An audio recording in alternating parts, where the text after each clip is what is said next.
ఈ నెల 27న తెలంగాణ భవన్లో బీఆర్ఎస్ పార్టీ ప్రత్యేక సమావేశం జరగనుంది. 27 నాడు మధ్యాహ్నం 2 గంటలకు పార్టీ అధినేత కేసీఆర్ అధ్యక్షతన బీఆర్ఎస్ పార్టీ రజతోత్సవ సంబరాల ముగింపు సందర్భంగా ప్రత్యేక సమావేశం ఏర్పాటు చేశారు.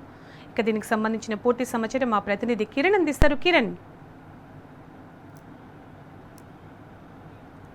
సునీత, ఈ నెల 27న తెలంగాణ భవన్లో మధ్యాహ్నం 2 గంటలకు కేసీఆర్ అధ్యక్షన ఆ పార్టీ కార్యవర్గ సమావేశం, ఒక కీలక సమావేశం జరగనుంది.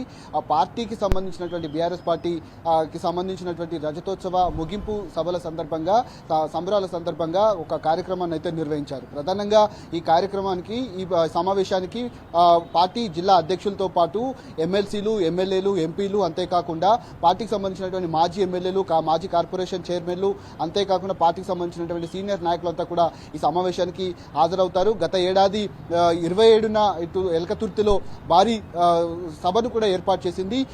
పార్టీ ఏర్పాటు చేసి 25 సంవత్సరాలు గడుస్తున్న నేపథ్యంలో పార్టీ రజతోత్సవ సభను కూడా ఘనంగా నిర్వహించింది. ఆ కార్యక్రమానికి లక్షలాది మందిగా కార్యకర్తలు కావచ్చు, ప్రజలు కూడా, అభిమానులు కూడా హాజరైనటువంటి పరిస్థితులు కనిపిస్తున్నాయి. ముఖ్యంగా ఈ నెల 27వ తేదీన నిన్న బహిరంగ సభ ఏర్పాటు చేశారు కాబట్టి ఒక కీలక సమావేశాన్ని తెలంగాణ భవన్లో ఏర్పాటు చేయాలంటూ కూడా ఇప్పటికే బీఆర్ఎస్ అధినేత కేసీఆర్ సూచించిన నేపథ్యంలో మధ్యాహ్నం 2 గంటలకు తెలంగాణ భవన్లో పార్టీకి సంబంధించినటువంటి ఒక కీలక సమావేశం కూడా జరగబోతుంది. ఇందులో పార్టీకి సంబంధించినటువంటి సభ్యత్వ నమోదు కావచ్చు, పార్టీ క్యాడర్ను ఎలా ముందుకు తీసుకెళ్లాలి, ఎందుకంటే కాంగ్రెస్ పార్టీ ఏర్పడి 2.5 సంవత్సరాలు గడుస్తున్నప్పటికీ ఏ ఒక్క హామీ కూడా నెరవేర్చకపోవడంతో పూర్తి స్థాయిలో వాటన్నింటినీ కూడా చర్చించేందుకు, ప్రజల్లోకి మరింత బలంగా బీఆర్ఎస్ పార్టీ వెళ్లేందుకు ఒక దిశానిర్దేశం అయితే పార్టీ నేతలకు బీఆర్ఎస్ అధినేత కేసీఆర్ చేసేటువంటి అవకాశాలు అయితే మనకు కనిపిస్తున్నాయి. ఒక కీలక సమావేశానికి సంబంధించినటువంటి ప్రకటన కూడా కాసేపటి క్రితమే బీఆర్ఎస్ వర్కింగ్ ప్రెసిడెంట్ కేటీఆర్ కూడా చేయడం జరిగింది. అందులో భాగంగానే సభ్యత్వ నమోదుతో పాటు ప్రస్తుతం ఉన్నటువంటి రాష్ట్ర రాజకీయ పరిస్థితులు,